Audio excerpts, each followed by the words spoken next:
วันนี้วันพระครับวันอาทิตย์นะครับวันอาทิตย์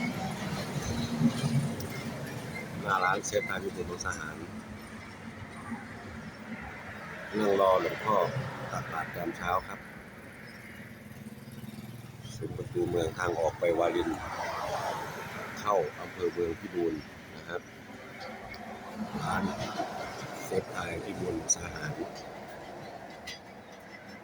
บรรยากาศยามเช้าบรรยากาศดีๆนะครับ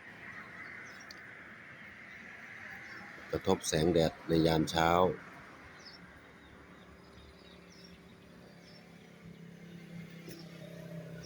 ดูท้องฟ้าแจ่มใสนะครับเมฆหมอก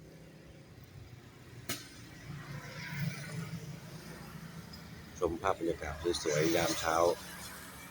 ถนนเส้นพิบูลวารินนะครับเซฟไทยพิบูลมังสาหารขอบคุณครับ